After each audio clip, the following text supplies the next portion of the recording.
Okay,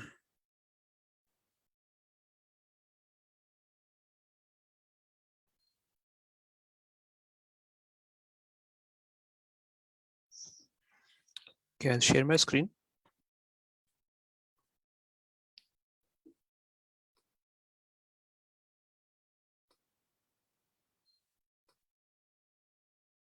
Okay, are you all able to see my screen now?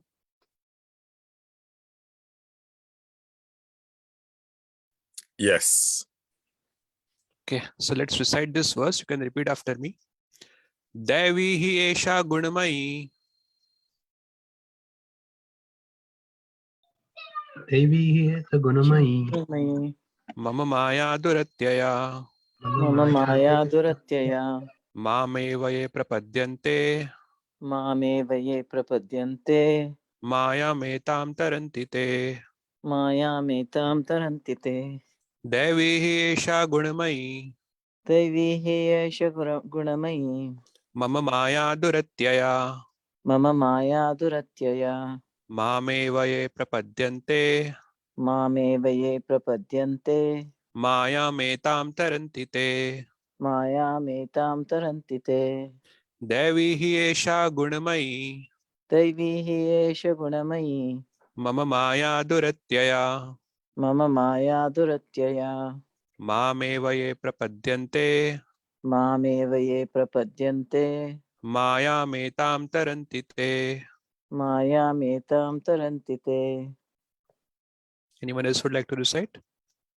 Devi hi esha gunamayi.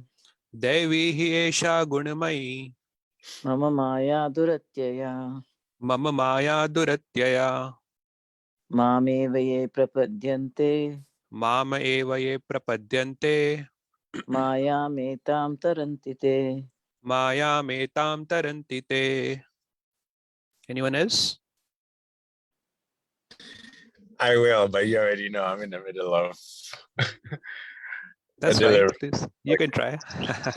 Go ahead. No, I'm in the middle of driving. Oh, okay. I'm sorry. All right. No worries. No worries. You already Okay. know. Yeah. Yeah. Okay. All right. Okay. So if nobody else would like to recite, we can read the synonyms. Devi, Devi, transcendental. transcendental. He, He, certainly. certainly. Esha, Esha, this. this. Gunamayi, Gunamayi, consisting of the three modes of material nature. consisting of the three modes of material nature. Mama, Mama, my, my, maya, maya, energy. energy. Duratyaya, Duratyaya, very difficult to overcome. very difficult to overcome. Mam, Ma, unto me. unto me. Eva, Eva, certainly. certainly. Ye, Ye, those who. those who. Prapadyante, Prapadyante, surrender. surrender. Mayam etam, Maya metam, this illusory energy. this illusory energy. Taranti, Taranti, overcome. overcome. Te, They, they. they. Translation and purport by His Divine Grace A.C. Bhaktivedanta Swami Srila Prabhupada. This divine energy of mind, consisting of the three modes of material nature, is difficult to overcome. But those who have surrendered unto me can easily cross beyond it. Purport. The Supreme Personality of Godhead has innumerable energies, and all these energies are divine. Although the living entities are part of his energies and are therefore divine, due to contact with the material energy, their original superior power is covered. Being thus covered by material energy, one cannot possibly overcome its influence. As previously stated, both the material and spiritual natures, being emanations from the Supreme Personality of Godhead, are eternal. The living entities belong to the eternal superior nature of the Lord. But due to contamination by the inferior nature, matter, their illusion is also eternal. The conditioned soul is therefore called Nitya Baddha, or eternally conditioned. No one can trace out the history of his becoming conditioned at a certain date in material history. Consequently, his release from the clutches of material nature is very difficult. Even though that material nature is an inferior energy, because material energy is ultimately conducted by the supreme will, which the living entity cannot overcome. Inferior material nature is defined herein as divine nature due to its divine connection and movement by the divine will. Being conducted by divine will, material nature, although inferior, acts so wonderfully in the construction and destruction of the cosmic manifestation. The Vedas confirm this as follows: Mayam tu prakritim vidyan mainam tu maheshwaram. Although Maya, illusion, is false or temporary, the background of Maya is the supreme magician, the personality of Godhead, who is Maheshwara, the supreme controller. Shvetashvatara Upanishad 4.10. Another meaning of guna is rope. It is to be understood that the conditioned soul is tightly tied by the ropes of illusion. A man bound by the hands and feet cannot free himself. He must be helped by a person who is unbound. Because the bound cannot help the bound, the rescuer must be liberated. Therefore, only Lord Krishna or his bona fide representative, the spiritual master, can release the conditioned soul. Without such superior help, one cannot be freed from the bondage of material nature. Devotional service or Krishna consciousness can help one gain such release. Krishna, being the Lord of the illusory energy, can order this insurmountable energy to release the conditioned soul. He orders this release out of his causeless mercy on the surrendered soul and out of his paternal affection for the living entity, who is originally a beloved son of the Lord. Therefore, surrender into the lotus feet of the Lord is the only means to get free from the clutches of the stringent material nature.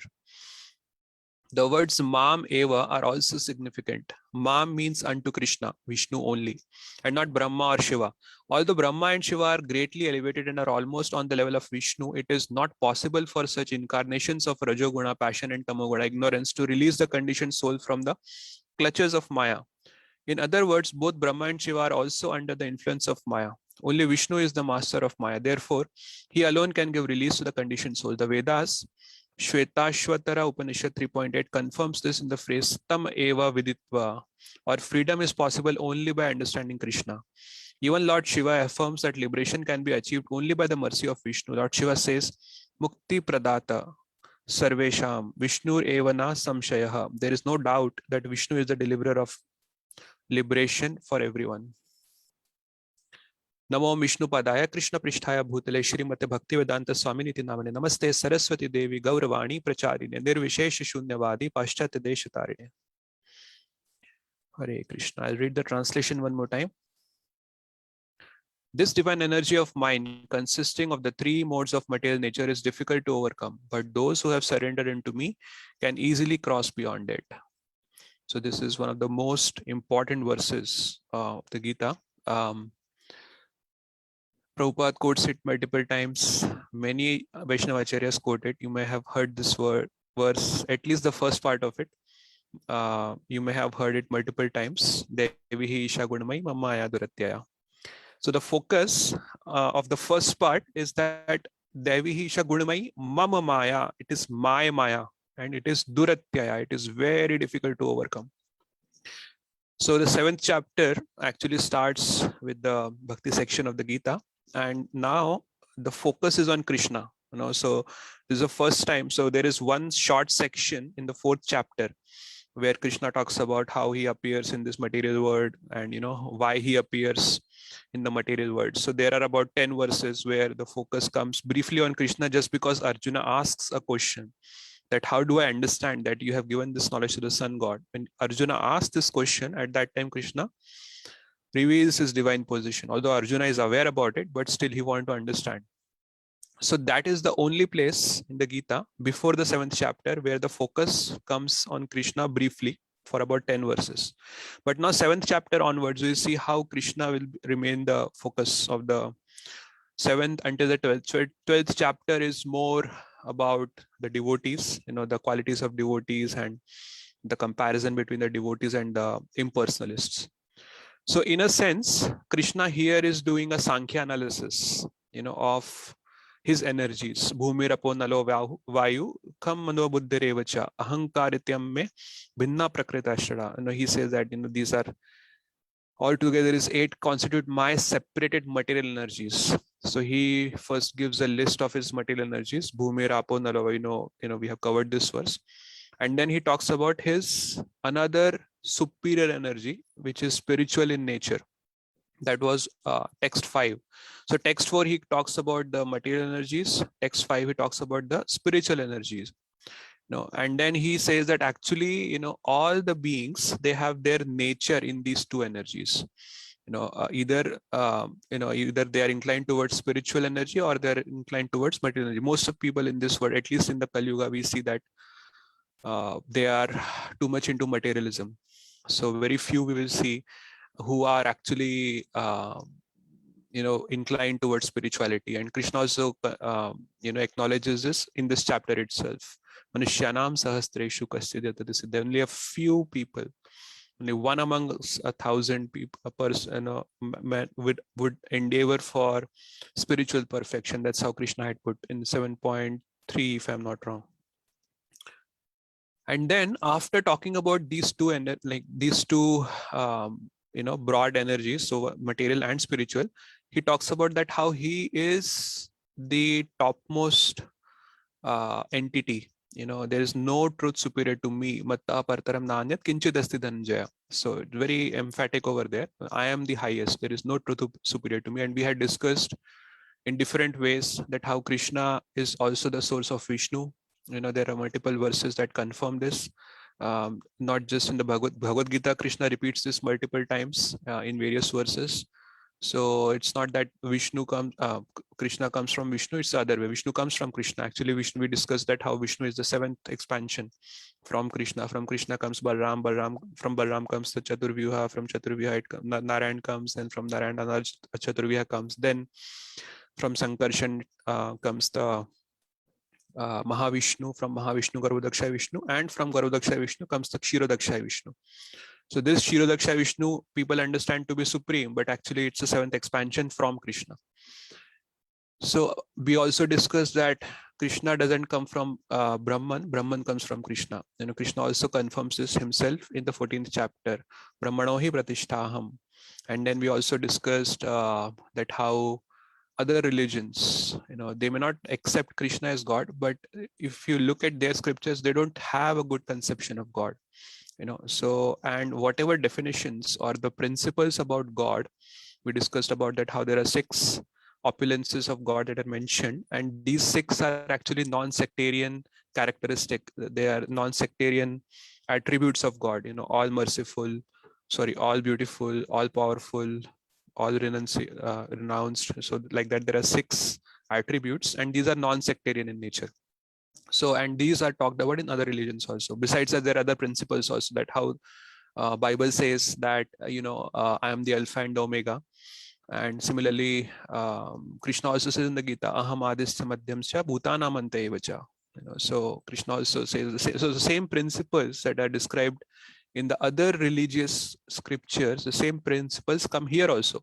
But there is no person associated. In the other religions, there is no person associated with those attributes. But here in the Vedic tradition, in the Vedic scriptures, we see that there is also a person who is associated with the attributes that are mentioned. So this person, Krishna, has all those attributes that are mentioned of God. So, and then the same verse 7.7, which is one of the most important verses also, where Krishna's supreme position is kind of confirmed. There Krishna, in the second part, he says, Mai sarvam idam protam sutre maniganaiva. So the second part talks about that how Krishna is present in the material world in a eminent form. So there are 2 characteristics of God. One is he is transcendental. Transcendental means he is beyond matter, he's beyond nature, he's beyond this world. He has his own spiritual world where he reigns, where he lives. So that is the transcendental aspect of God. But he also has an immanent feature. Immanent feature means he is also present in an immanent form, in an invisible form, pervading this entire universe. And because of him, everything in this universe is working. So that immanent feature is also discussed in the 9th chapter. Maya tatam idam sarvam jagadavyakta murtina matsthani sarva bhutani na chaham teshu avasthita na cha matsthani bhutani pashyamay yogameshwaram bhutabhrana cha bhutastho mamatma bhuta bhavana. So there also Krishna talks about that how he is pervading the entire universe. Maya tatam idam sarvam jagadavyakta murtina. He is pervading the entire material world, entire universe in one sense. And he is, so we understand, if we talk about that verse 9.4 and 5, Baldev Vidyabhushan in Siddhanta Darpan, he explains that actually those two verses there, 9.4 and 5, they explains all three levels of the absolute truth. Maya tadamidam sarvam jagadavyakta murtina, it refers to the Brahman aspect. Brahman actually pervades everything. Then Matsthani Sarva Bhutani refers to the Paramatma aspect. Actually, it is in Paramatma, the being, but it is Paramatma in one sense is maintaining all the living entities. Kshirodakshay Vishnu or Vishnu, we understand that he is the deity of the mode of goodness. And mode of goodness is actually associated with maintenance, not with creation. Creation is associated with passion, which is Brahma is the predominating deity of the mode of passion. So it is Vishnu who maintains. So, and he as Paramatma is maintaining all the living entities in this universe. And Nachaham Tesho Avasthita, I am not in them. That refers to Krishna, or the Supreme Lord as Bhagavan. As Bhagavan, he is not, he's not present here in this world. He lives in his own spiritual world. The introduction to the spiritual world will come later in the 8th chapter, where Krishna will describe that how there is another world which is transcendental to this world. But here Krishna talks about that how he is present in an immanent form in this material world. And to confirm that, he talks about that how he is the taste of water, how is the light of sun and the moon, rasoham apsukanteya prabhashmi suryo pranama sarva vedeshu shabda ke paurisham nishu. He is a sound in the ether and he is endeavor within man. So that same discussion continues, that how he is pervading everything. He is the essence of everything. Bijam mam sarva bhutana vidhi partha sanatanam buddhir buddhimatam asmi tejas tejasvinamaham. That how he is the intelligence of the intelligent and how is the prowess of all powerful men. So all these are kind of characteristics which describes that how Krishna is pervading everything. He is the essence of everything. In the 10th chapter, it was mentioned that how Krishna is the best of everything. And then he will also say in the 10th chapter that I am also not just the best, not just the essence, I am also the basis of everything. So these sections will see that how the focus will be a lot on Krishna. Everything about Krishna will be talked about, because the idea is that Krishna himself had said Mai asakta manah partha in the beginning of the 7th chapter, make your mind attached to me. So if we have to make our mind attached to Krishna, we have to know about Krishna, we have to know about his energies, and we have to know how he is maintaining all the living entities, how he is actually pervading this entire universe. And still, after doing all this, sometimes in the material world, we have some very powerful people, and they are really powerful, but they become arrogant, they become puffed up. But Krishna is not like that. Krishna is still very sweet. So his sweetness will be talked about in the 9th chapter, that how much he loves his devotees, and he is doing all this out of his love. So that will come in the 9th chapter. We'll discuss it when it comes. Now the question comes that if Krishna is pervading everything, if Krishna is present in an immanent form, why do people not know Krishna? There has to be a reason for not knowing Krishna. So to answer that, Krishna had actually talked about in the previous verse, Tribhir Guna Mayir Bhaver, Ebihi Sarvamidam Jagat, Mohitam na abhijanati, Mam Ebhya Param Avyayam, Mohitam na abhijanati. So Krishna had said in the 13th verse that deluded by the three modes, goodness, passion, and ignorance, Guna Mayir Bhaver, that's how it comes. The whole world does not know me, who am above the modes and is inexhaustible. So the three modes is actually deluding the whole world, because of which the world is not able to see Krishna. They do not understand Krishna. And in the same description, the next verse that we're discussing today, the 14th verse, Devihi Isha Gunamai Mama Maya Duratyaya. So this, so he talks about this guna. They are actually, so Maya, the material energy, it consists of the three modes of Gunamayi. Gunamayi means it consists of the three modes. So three modes are goodness, passion, and ignorance. Sattva, Rajas, and Tamas. And Mama Maya Duratyaya. So two things again Krishna says here. It is, first of all, it is my Maya, is my energy. So it's very emphatic, that use of Mama Maya. And Duratyaya, it's extremely difficult to overcome this energy of mine. So this understanding of gunas is critical, and Krishna will talk about the gunas later. You know, when the Jnana section of the Gita comes in the, so he first talks about the gunas in the 13th chapter to give an indication. Purushaha prakriti stohi bhunkte prakriti jan gunan karan guna sangosya sadasad yuni janma. So 13.22, Krishna says that the jiva, the living entity, it gets embedded in the material nature. Why? Due to the association with the modes, Purushaha prakriti sohi bhunkte prakriti. So the association of the modes happens because the jiva has a desire to enjoy matter. You know, bhunkte means to enjoy, and prakriti means matter. Bhunkte prakriti jan gunan. And then what happens when the association with the modes happen? Karanam guna sangosya, due to the association of matter, sad asad yoni janmasu. So there, he takes birth in pure and impure species of life. In one sense, the material world, everything is impure. All species are impure. It's like a bad bargain to come to the material world. But Prabhupada talks about how to make a bad bargain good. The best. Whatever best we can make of this bad bargain. So that is to do bhakti. That is the best use of a bad bargain. Krishna also says that in the 8th chapter, having come to this material world, you should engage in my devotional service. So the idea is that we have to get free from this material world, and the only way to get free from this material world is to engage in Krishna's service, in Krishna devotional service. So just to give a little bit more overview about the modes. So modes come particularly, the description, the definitions of the three modes. It comes in the 14th chapter, where Krishna talks about that. For every mode, he gives that how that mode, what is the defining characteristic of that mode and how it binds. So Prabhupada writes in the purport that mode can be understood as a rope.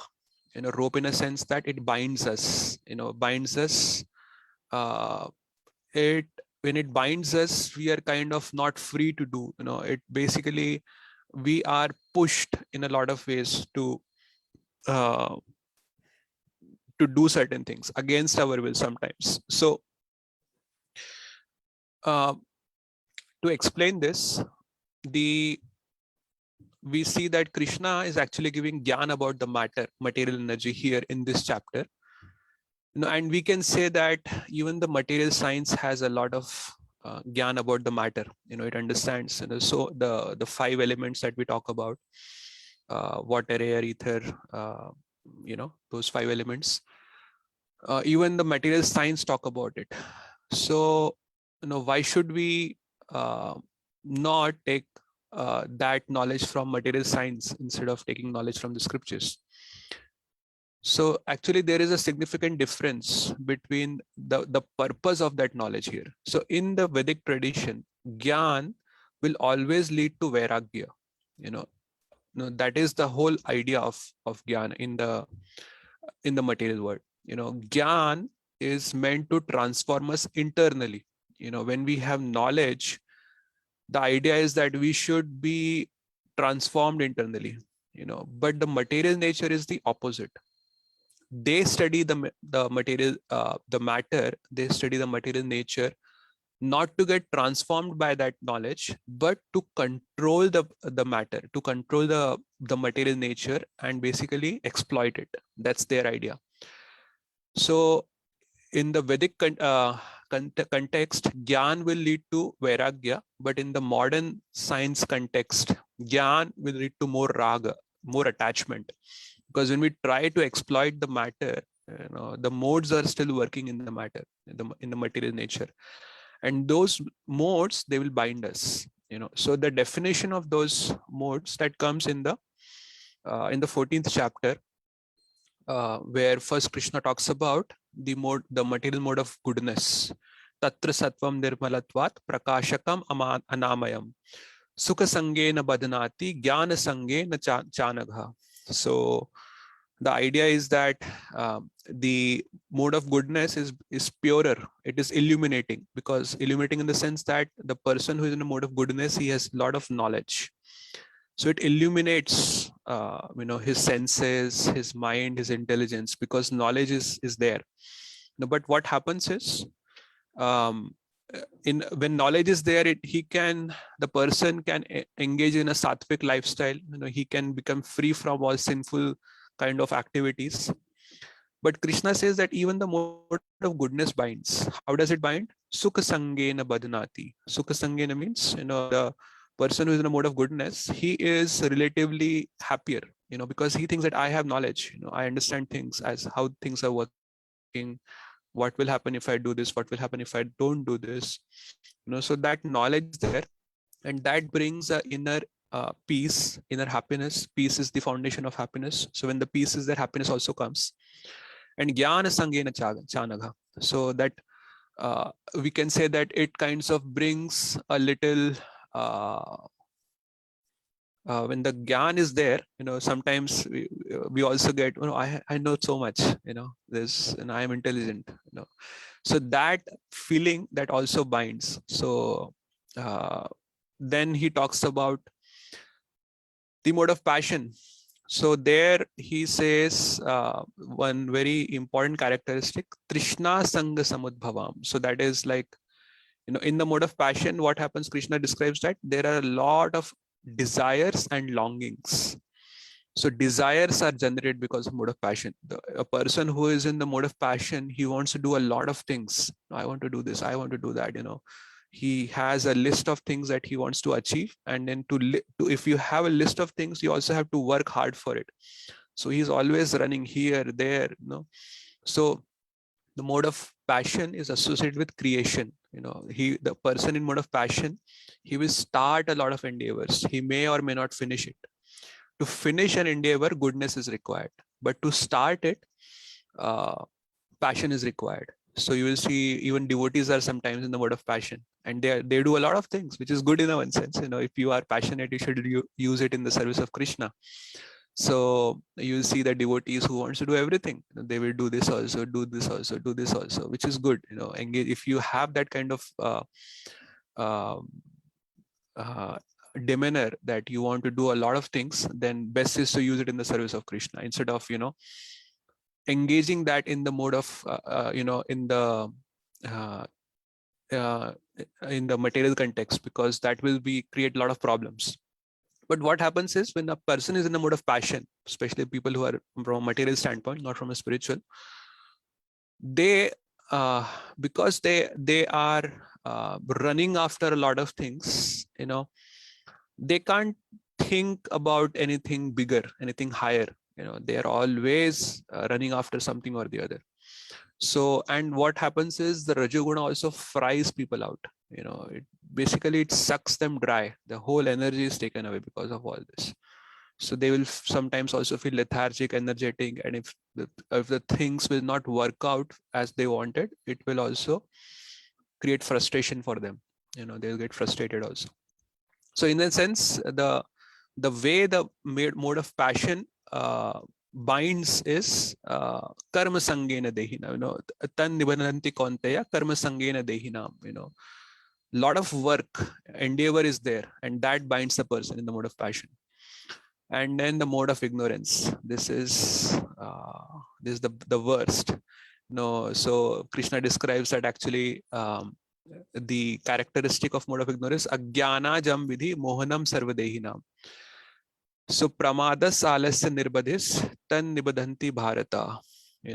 So everything bad about, whatever is good about the mode of goodness and passion, mode of ignorance is completely opposite. It is the mode of darkness, ignorance, delusion, and then it creates madness, sometimes indolence and sleep. All these are characteristics of the mode of ignorance. And for a person who is in the mode of ignorance, there is no hope, unless he actually endeavors for a certain thing. So, because there is no endeavor, there is no higher thinking, there is no thinking in itself. A person is in madness when sleeping, then where is the hope of thinking anything? So this is the way the modes bind. The mode of goodness also binds, the mode of passion also binds, and mode of ignorance also binds. Now, later in the same chapter, in the 14th chapter, Krishna describes that actually it's not that a person is always in the mode of passion, always in the mode of goodness. There is always like a competition happening between the three modes. So all the three modes influence a person. When we sleep, actually at night, that is a characteristic of mode of ignorance. But that is also necessary. So as long as we are in the material world, we will be affected by these three modes, because it is necessary for our functioning also.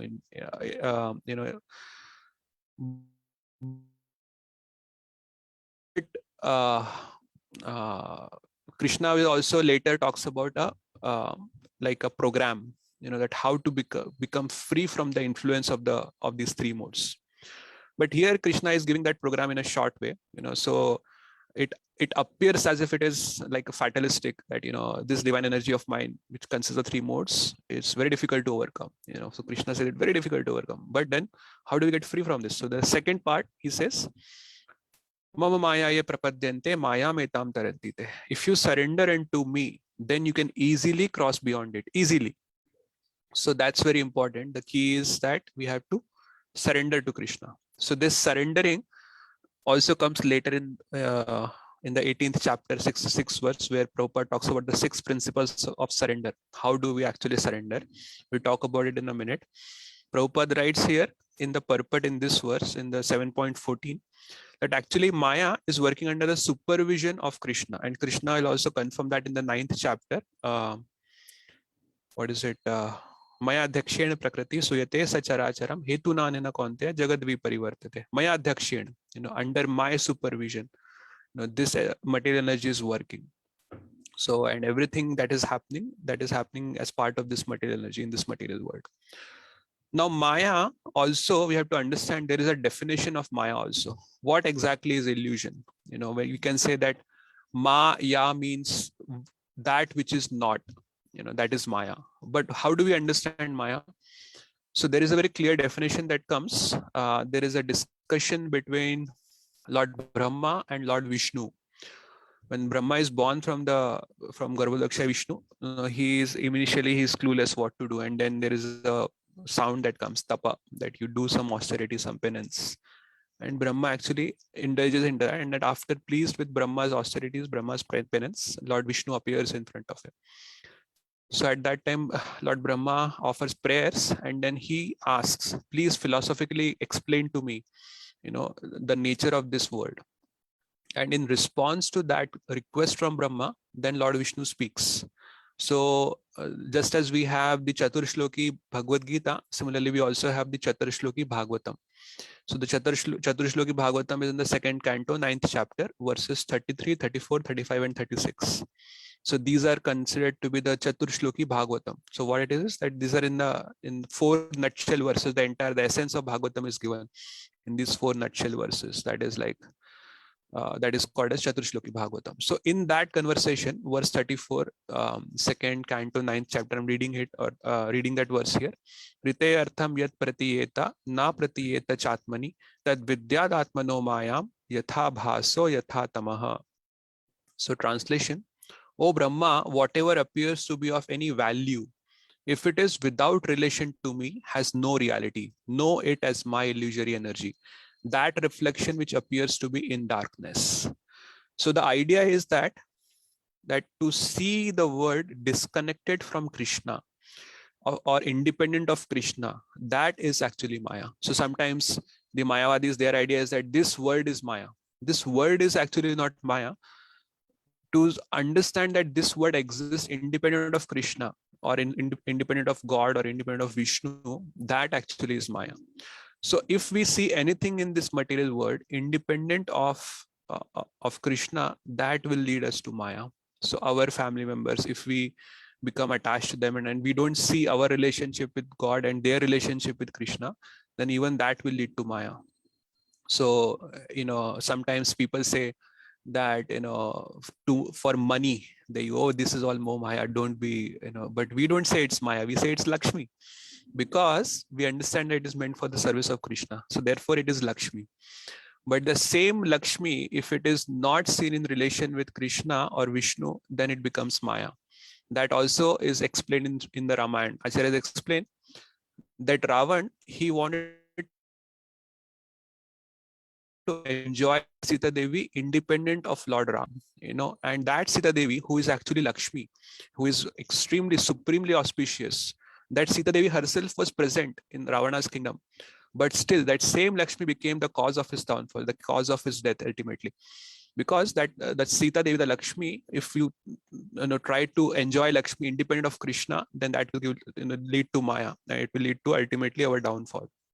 So to see the things in this world, or to see this world independent of Krishna or disconnected from Krishna, that is actually Maya. So it's very clear in one sense that, if we are able to see everything in relationship with Krishna, then surrendering to Krishna will be easy. But if we are seeing things independent of Krishna, then it will be a problem for us. Like Pyare Prabhu once, he was saying that, I think he gave a class on this verse. So he used to be a book distributor. We all know that. So he, during book distribution, he saw a very beautiful girl, and he was like, he initially like momentarily got attracted, but then he thought that, oh, I am getting attracted. So he thought that if this girl is so beautiful, how beautiful Krishna would be, because Krishna, everything comes from Krishna. So in that sense, he kind of surrendered to Krishna. So he saw that beautiful girl in connection with Krishna, and that helped him come out of that illusion. That, so that is how we have to see things.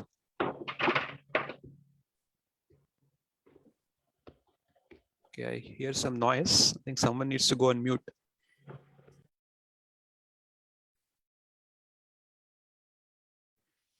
Okay, so I was talking about the 6 limbs of surrender that Prabhupada also talks about in the verse 18.66. So he quotes from Hari Bhakti Vilas 11.676, Anukulasya sankalpaha pratikulasya varjanam rakshishyate vishwaso goptratve varnam tatha atma nikshepa karpanye shad vidha sharanagati. So these are the 6 principles of surrender. So this comes in Hari Bhakti Vilas. This also comes in the Chaitanya Charitamrita. It comes in the Madhya Leela, 22nd chapter, 100th verse.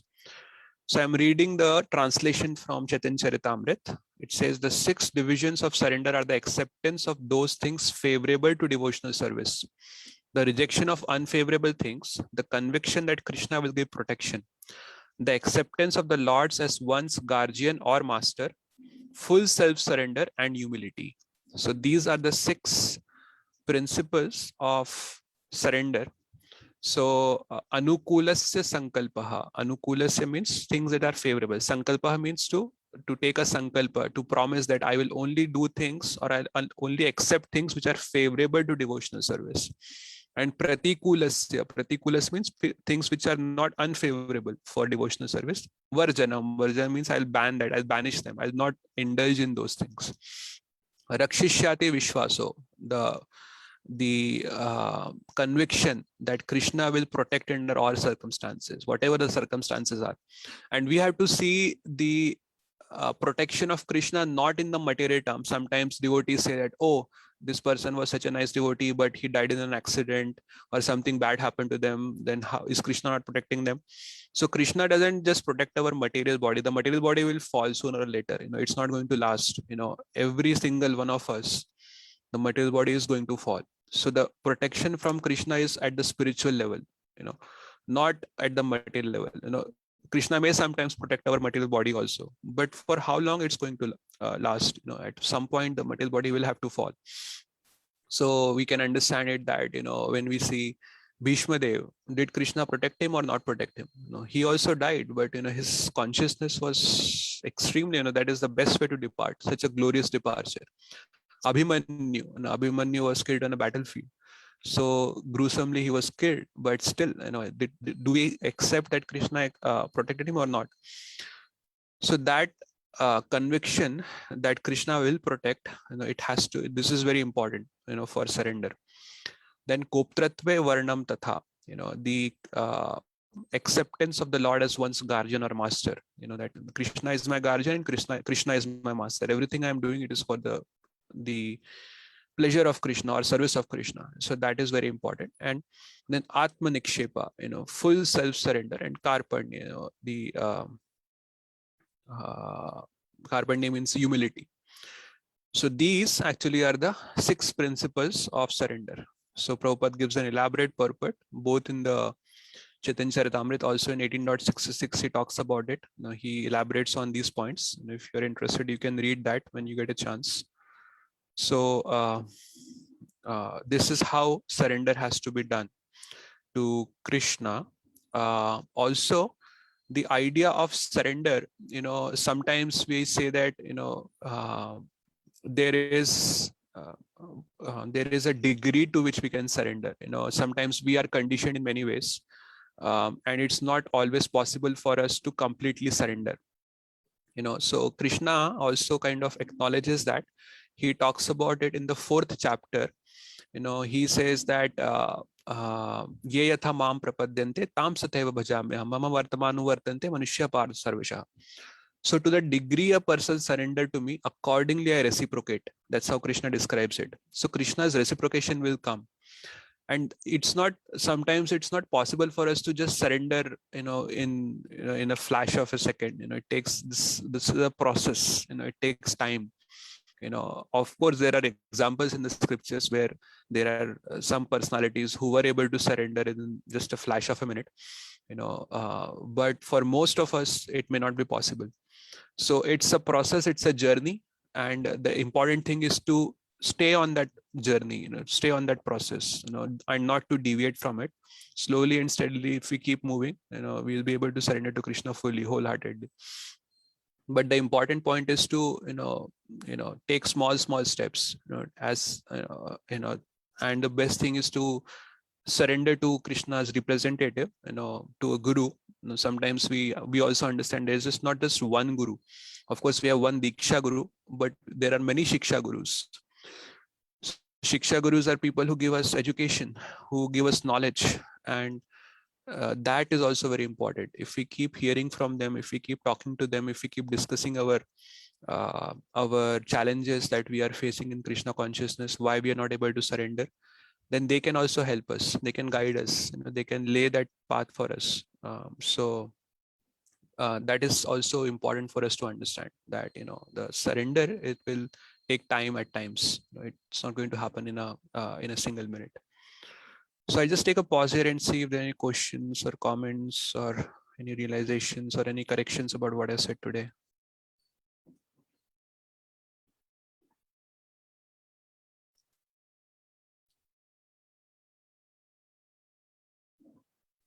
I just want to say great job. I really loved your presentation. I appreciate it. Thank you, Prabhuji. Okay, I'm reading a comment from Sugopi. It says, I think she's quoting 1:8:19. Maya is curtain that hides Krishna from the foolish observer. He is like an actor who is unrecognized. As today's verse asserts, we must surrender to Krishna to remove the wheel of Maya that obstructs our spiritual progress. Thank you. Yeah, that's a very nice verse to understand what exactly is Maya. Hare Krishna, Prabhuji. Hare Krishna, Prabhu. Prabhu, I just wanted to mention about, you were mentioning about that Krishna protects the spiritually, but Yes. materially also he has kind of protected many times. Right. Arjuna, he protects in the war many times. And then Parikshit Maharaj in the womb of Uttara, he protects. And Srila Prabhupada, when he was coming, right, he had heart stroke 2 times on the ship. So he kind of protected that time as well. So I that's was right, just thinking Prabhu. about it, Prabhu, when Yeah, you yeah. were saying about this Yeah, thank thing. you for adding that. Yeah, so that is right. At times he may protect our, protect us at a material level also. But what is important is not always material protection. What is important is also spiritual protection. So,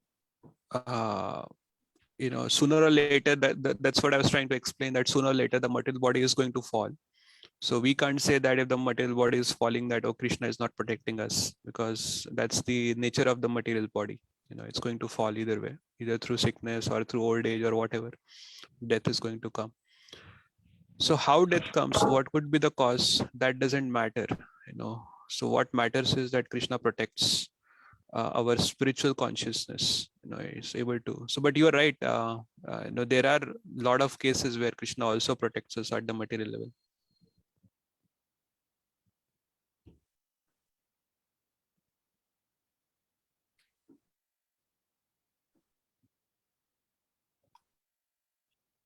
Okay, anyone else would like to add anything?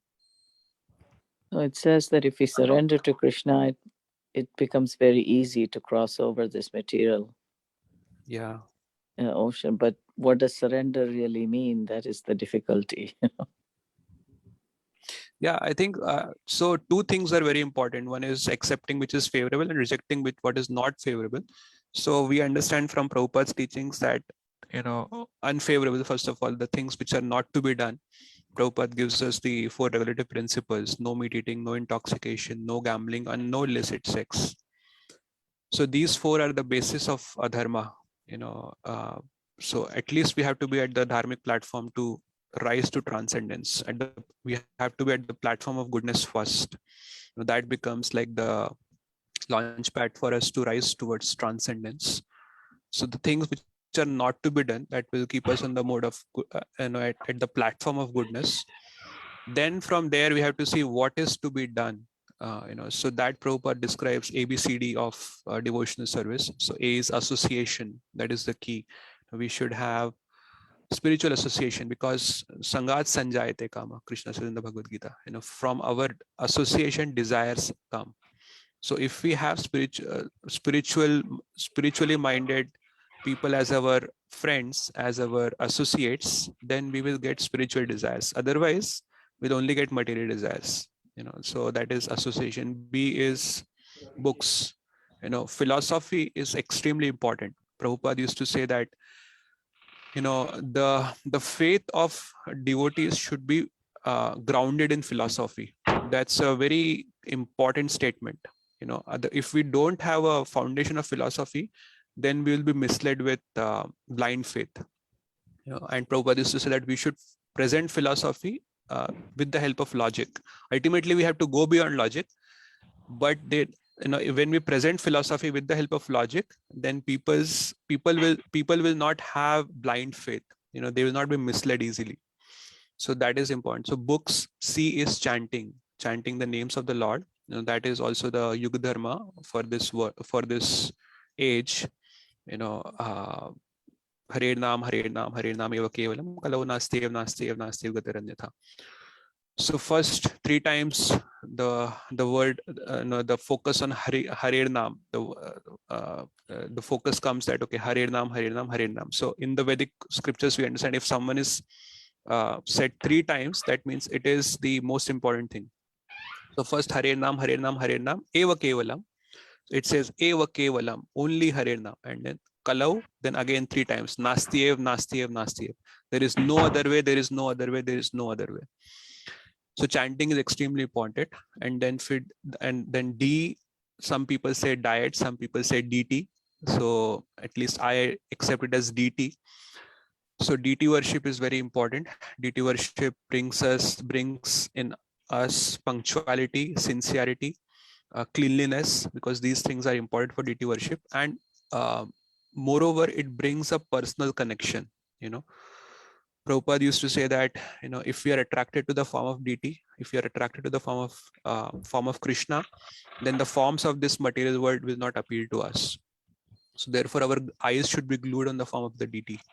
So the beauty of deity should actually attract us, not the mundane forms in this world.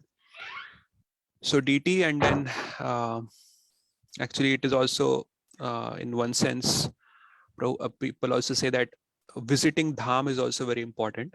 Dham is holy places like Vrindavan, Mayapur, Puri, Jagannath Puri. So all these are Dhams. So Dham also has potency. It has, it is said that Mayapur is the Audarya Dham. In the Kali Yuga, that is the best Dham to live in. So these are some of the do's that are to be done. So these are all part of our surrender. So what is favorable? Favorable is the ABCD. What is unfavorable? Unfavorable are the 4 regulative principles which Prabhupada says. So we should not do that. So these are the do's and don'ts. And the other things which are mentioned, the other 4 are actually our inner inclinations. So but for us to first, what is in our control to do is the do's and the don'ts. If we are able to stay firm on this, the other 4 things which are mentioned, they will develop over time. It may not come in immediately, but it may take its time, but it will come eventually. What was the B thing you said? Association? Books. Books.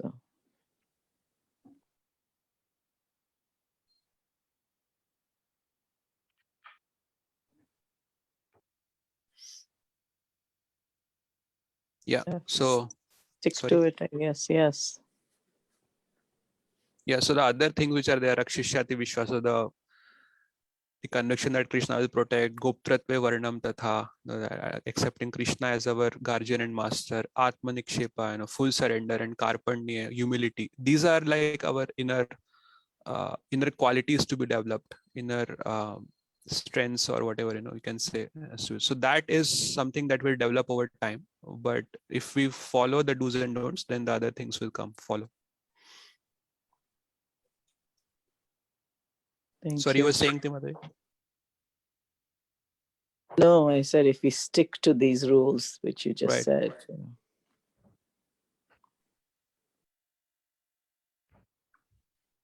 Okay. Any other questions, comments, corrections? Okay. If not, then we can stop here. Vancha kalpatarubhyascha kripa sindhubhya eva cha patitanam pavanebhyo vaishnavebhyo namo namaha. Ananta koti vaishnavrinda ki jai. Srimad Bhagavad Gita ki jai. Srila Prabhupada ki jai. Hare Krishna. Ganpati.